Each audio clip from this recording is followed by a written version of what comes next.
Things can get messy in life, including divorce. And today we're going to talk about what happens if you go through a divorce during the middle of a transaction and some other facets to that. So stay tuned to this episode of The Den.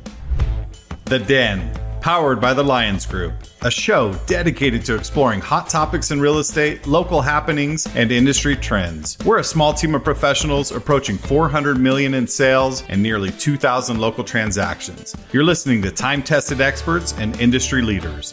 Here's a refreshing look at real estate happenings and more. Welcome to The Den. Hello and welcome to this episode of The Den. My name is Ben Lyons, and today we're going to be talking about divorce and real estate. I know it's kind of an ugly topic, but we need to address it because it happens. It's part of life. What do they say? You know, divorce, death, and taxes all happen in life at some point, and hopefully it's not the divorce. But before I get into this topic, let me introduce my friends, my partners, my co-hosts. To my left, Paul Hand Me the Rock Berry, Aspen, then into Groen, and the boss, Shannon Martin Martinez. My name is Ben, winging it Lyons, today winging it. And welcome to this episode of The Den. I do want to say that death and taxes happen in life, but hopefully it's not a divorce, but it does. I mean, life just happens sometimes. And we've seen many examples of life happening in the middle of transactions or leading up to transactions. We've seen curveballs come in where people say, hey, by the way, we've got this situation going on, and it can get messy. It can get a little bit ugly. And so I know this is a topic that may be sensitive to some people, but I think it needs to be addressed because ultimately power can help you with knowledge, right? If you have knowledge, you got power to some degree. So let's talk about that today. Over the years, we've experienced situations where people have gone through divorces, and it can be messy and can convolute the closing. Shannon, why don't you kick us off today? I love throwing the curveballs. If you're in a situation, you're a married couple, and you're going through a divorce, you have a property, and you're trying to sell that, what are some of the things you should be thinking about as a party to that property? My first bit of advice would be don't use this as a tool to get to the other one. Yeah. You know, a lot of times I think people want to be difficult in a situation because they really just want to be on the opposite side of the other one. But you are a partner in this. You both own it. You probably both have to liquidate the house. So you both have the same goals in mind. Try to maybe remove some of the emotion and move forward knowing that, you know, this is just one last thing we're going to have to partner on. We're going to have to make some good decisions for us and, you know, work together on it. That's probably the best piece of advice I could get people. Getting a divorce if you're in the middle of selling your house is you are on the same team for this one. Yeah. Oh my gosh. I mean, I tried to strike her out with that one. It was like it was like the change up curveball. And no, but I think I honestly, Shannon, I think that's wonderful advice is that a lot of people may try to use it as a tool to get back because there's an emotional component that's obviously going on with most divorces. And this is not the time or place for that, right? Because you have to liquidate this asset. So understanding that you're still on the same team, even for this last chapter, is important. It's the only way you're going to get it done. Yeah. Yeah. Aspen, can you add to some thoughts there in regard to working amiably with each other through the process of divorce when selling a property? Yeah, I have had a few where they've gotten divorced way before. I actually had one where they got divorced 2 days before closing and didn't tell anybody. That was an exciting one. Wow. But they were actually really good friends and we're just going their separate ways in life. So that one was actually one of the easier ones. Yeah. But I would say, like what Shannon said, this is not the time to stick it to the other person and just know we're representing both of you. Mm-hmm. There could be two realtors working on it together at the same time, but like we can't keep secrets from each other. We can't negotiate without the other person. We can't just do things without the other person. This really has to be like a business relationship and we have to get through it. And the goal is to get you both as much money as you can if you're selling. So just put aside your differences for now. You don't have to communicate with each other. You can communicate through us, but you do have to kind of agree. Mm-hmm. And you all have to agree in the contract. We can't do something without the other person. And that's a great point that they could communicate through us because a lot of times they feel like they're going to have to sit down and talk about things together. If we have conversations, we can have conversations separately with both of them and come to usually a mutual decision between the two of them. It really does. It's like how you negotiate with a buyer and a seller. It's kind of the same thing. So now we're negotiating buyer to seller, but also between seller and seller. Mm-hmm. So it does add an extra layer of, complication to it, but we can do it and we can do it with getting along without being ugly towards each other. Yeah. I mean, great back and forth there, because oftentimes that becomes the tension, right? Between you're negotiating with the other side, but then you're also having to negotiate between the sellers themselves. Mm-hmm. And we take a firm stance on, like, we're going to be transparent. We're trying to do this together. I'm Switzerland. I'm not taking sides, right? We're not going to jump on one side or the other or lean one way or the other, but we're going to try to facilitate this contract so we can get to the finish line. We can close this chapter for you and move on. In fact, recently, Paul, you actually closed a deal with me. There was a situation that was similar to that. It actually worked out really well, and it was a successful transaction. It was a successful closing, and you handled that very well. You navigated those waters. But what was probably the biggest tension point that you had with those sellers, if any? Or just explain about that process a little bit, or how you approached it without going into details. Okay. I mean, we don't need to go into any specifics, obviously. Well, we need one specific. Which deal was this? Yeah. Honestly, I can't remember.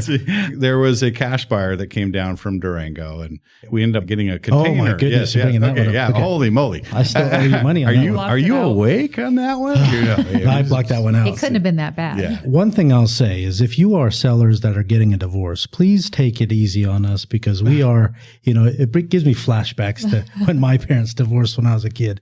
We're Switzerland most of the times, but usually when we're negotiating between two divorcing people, one person's sane, the other person's not.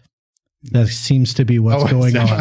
Is that what happens? And that's what happened in this situation. I was dealing with somebody that you could see why the other person was divorcing them.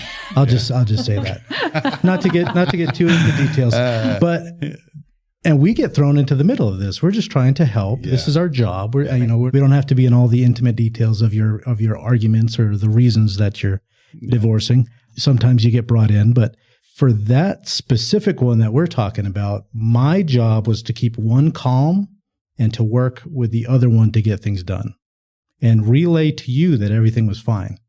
Yeah. That's kind of how it worked. So when you had a request, it got brought over there.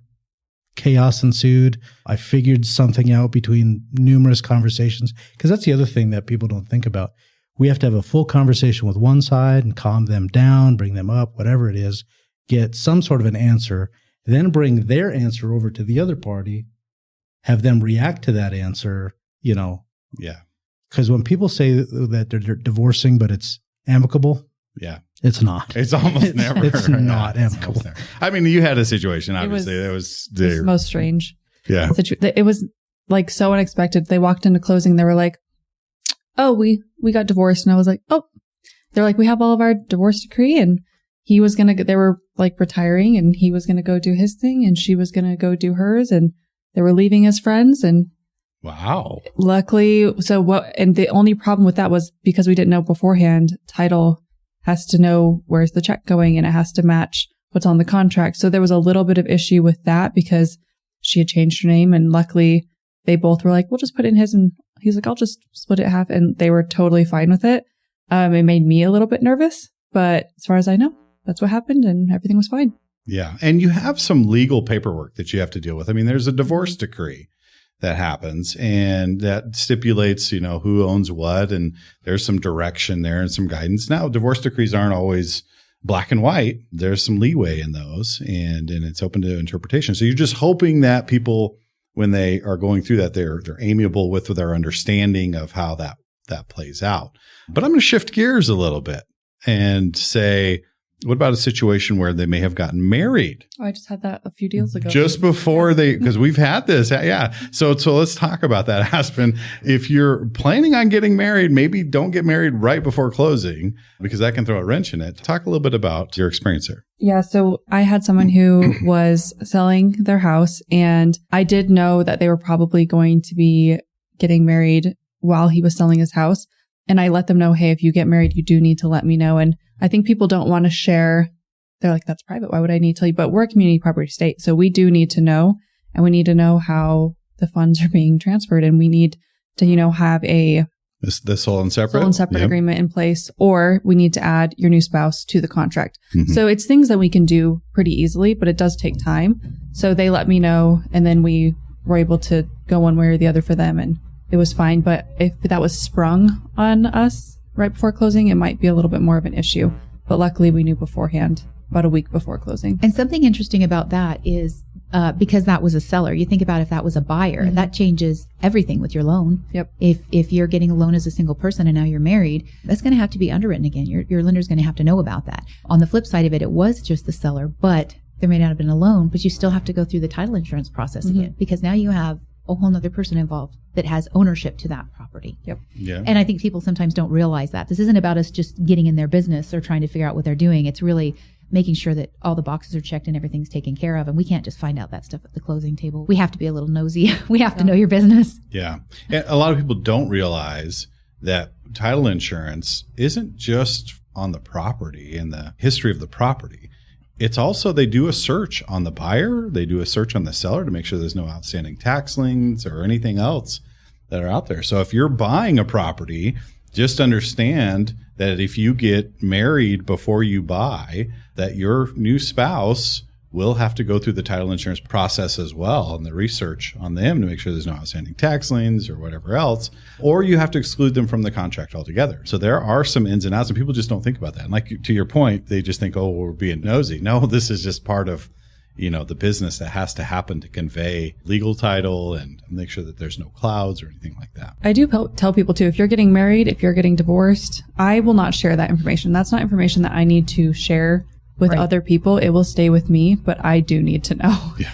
Otherwise, we're going to run into a speed bump. So I let people know that that's not something that's going to be told to the world. So I think that makes people a little bit more comfortable sharing it as well, because that's not something we have to discuss with everybody, but we're going to have to tell the title company at least. Sure. We're going to have to make sure the contracts reflect that. Yeah. Exactly. Well, and at the Lyons Group, we don't shy away from difficult topics. As you can tell, today's a difficult topic, but also we have deaths that happen. We have situations where people pass. I mean, it's one of those things that you have to be prepared for, especially when it comes to handling estates. I had a situation that happened where we were in the middle of a sale and the owner passed. And this is many years ago. Her new husband, they'd only been recently married, I think a year or so. He called me and said, she has passed. It was unexpected. And he was not part of the contract at that point. She had removed him from the contract, but he asked if that he could terminate the deal. And I said, you can't terminate the deal. There's some survivability there. And I did talk with the buyer, and the buyer actually said, you know what, at this point, I'm okay terminating the deal. But we had to go through that process. It wasn't like, hey, I get to step in and make this decision, because there are wills and trusts and things like that. And hopefully you have something set up. If you're listening to this podcast, get something set up to protect your family. If you were to pass, you need to have some direction in play. You think about all the things that could have happened right there. What if the one that had passed maybe had some children? Maybe she had left that property, if she's had any property, to her children when she passed.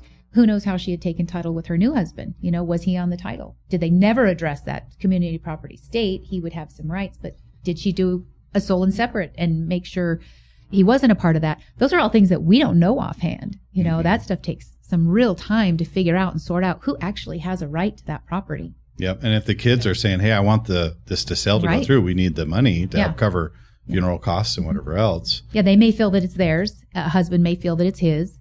That's not really for us to work out. But those are all things that we have to have a lot of information about to know, even how to proceed with our contract.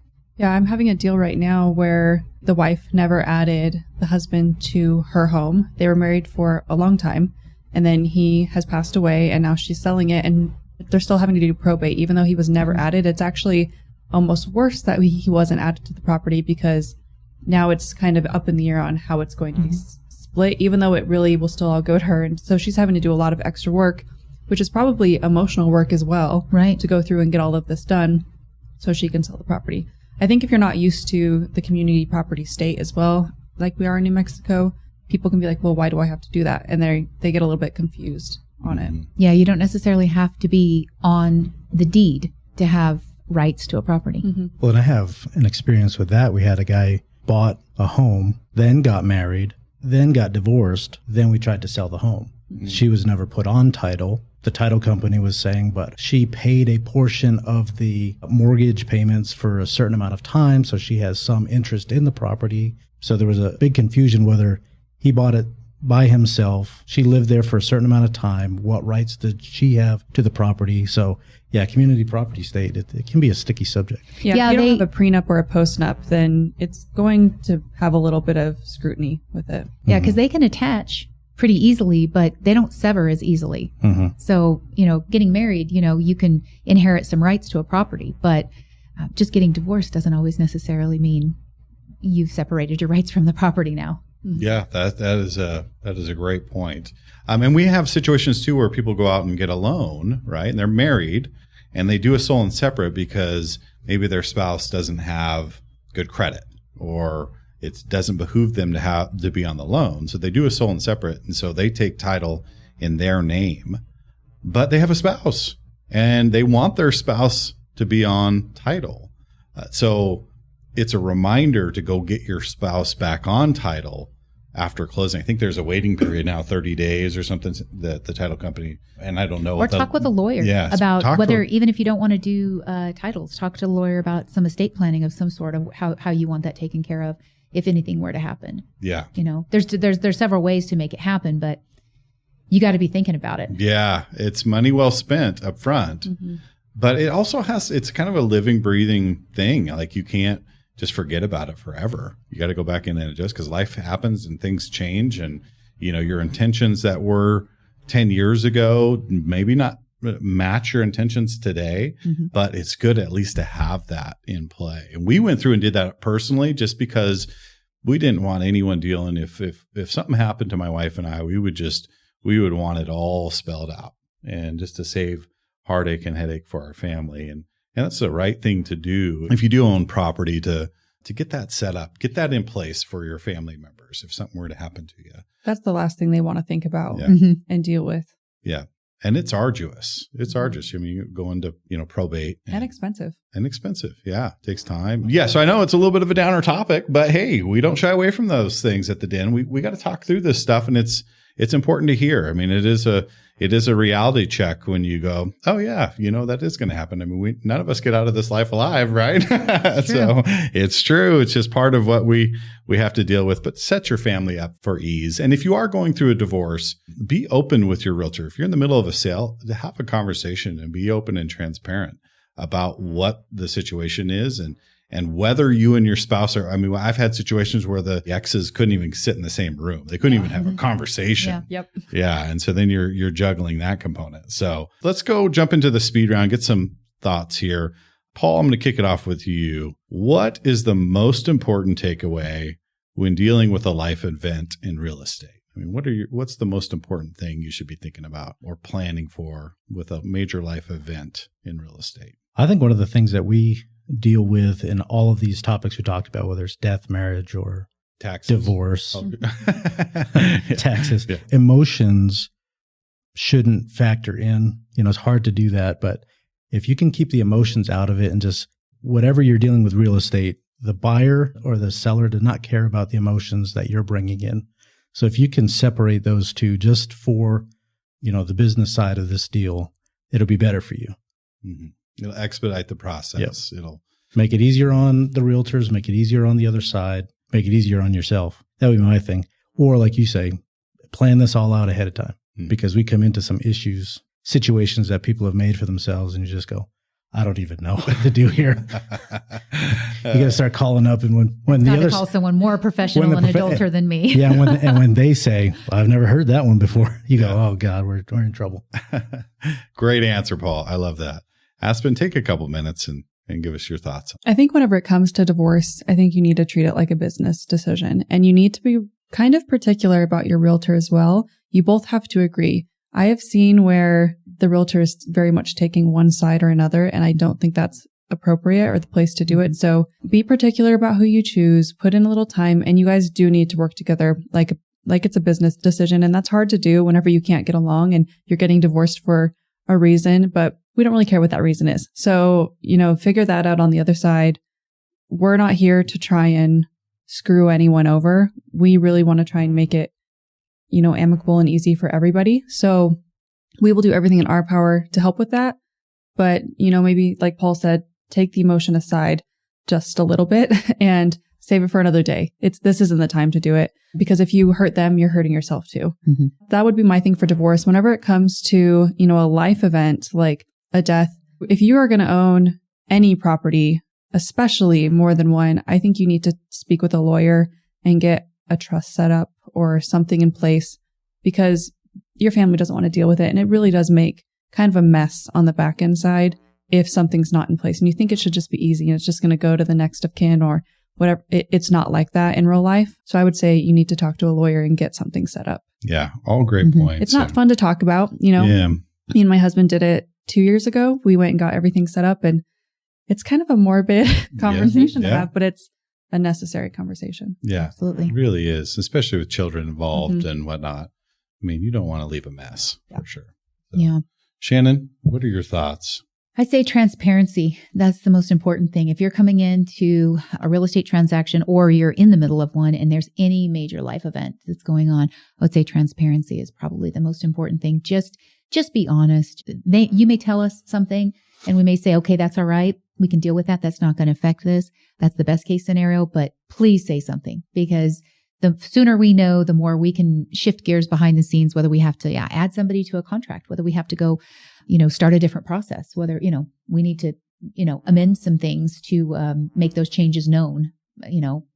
There are steps that are going to need to be taken. So I would say be as transparent as you can. Be as transparent. We can't help you unless we know what we're dealing with. Unless we know what we're dealing with. Oh my gosh. Yeah. And I'll just round out the conversation with this. I want to take a piece from everybody. I mean, I think that removing the emotion component is big. I mean, I know it's hard to do. This is, especially going through a divorce, it's like a vacuum of emotions. And that's really hard. But ultimately, we're trying to get to the finish line. We're trying to close this chapter and allow you to move on. So focus on the end. Focus on, the freedom that you'll have once this asset is liquidated and there's the finish line. And then also planning ahead is big, especially, with your children. So if a life event happened and something were to happen to you, then have a plan in place. That is the right, the thoughtful thing to do for your family and the ones that are left behind. And then finally, the transparency component, be forthright and upfront in all your dealings, especially if you're going through a divorce. Because it's not a time to twist someone's arm or give them a pinch over something that can derail a transaction when you're almost to the finish line. It's just not appropriate. That's not an appropriate platform. There's clearly issues that need to be resolved there or walked away from, but that's not the mechanism to do that. So I agree with all of those things. Again, here at the Lyons Group, we don't shy away from tough topics. This is a tough one, and it may hit home for a lot of people. And if you've gone through this, my heart goes out to you. I don't wish that on anybody. There's always a silver lining. There's always a chapter ahead, and focus on that. On a lighter note, all right, let's wrap that. On a lighter note, we're going to move into my favorite part of the podcast, which is the Lyons Pride. And on the episodes that we have the time, we like to take and highlight a person, an event, an organization that does wonderful things in the community, because as members of the Lyons Group, we do put it out there on the line. We try to make our community better. We donate, we give time, we roll our sleeves up because we want to make this community we live in the best it can be. And today I want to highlight the Downtown Association. I think they have done a wonderful job here in Farmington. Our downtown is looking fantastic. You drive downtown, you see all the flags going. They took a lot of heat redeveloping the downtown. I mean, and through that process was a little arduous. I mean, it's construction, and a lot of businesses really had to just kind of hang in there, because they weren't getting the foot traffic and whatnot. But now it's fantastic. We're starting to get really a vibrant downtown, and I'm super excited for that because this little community comes out and supports. And we just had the Connie Mack Parade. By the time you're watching this will be several weeks after the Connie Mack World Series. But I got to give it to our community. And this Downtown Association has really made it possible to make that parade something special. We are hosting boys right now for the Connie Mack, and they just remarked over and over again how special it was to do that parade and walk through and see those kids and see the smiling faces and all the community come out and support. But that wouldn't have been possible. I mean, it was possible, but it wouldn't be possible to the level it is today if that downtown hadn't been redone. And I know that took a lot of effort, a lot of planning, a lot of input from the community. So I just wanted to highlight the city of Farmington and that association that really put that together, that task force that put that together. So thank you. Very nice. The Lyons Group, we see you. We want to thank you for that. And cheers to many years to come for great things in our downtown. So if you haven't already, please like and subscribe to our YouTube channel. You can go to our Facebook, the Lyons Group. You can go to sjcbroker.com, get more information about who we are as the Lyons Group. You can reach out to any one of us, schedule a personal consultation. We would love to hear from you. Any feedback is appreciated. We love talking points. We love engaging with our viewers and our customers and clients. So we appreciate you listening to this episode of The Den, and until next time, we'll see you then. Thank you for listening to The Den, powered by the Lyons Group. Hit the subscribe button to keep informed on real estate happenings. If you'd like to learn more about the Lyons Group, visit sjcbroker.com. Complex markets require complex strategies. The Lyons Group can give you a true advantage in any market. Whether you're buying or selling, residential or commercial, contact us directly at sjcbroker.com. We're time-tested experts with a client-first approach, and we'll see you next time in The Den.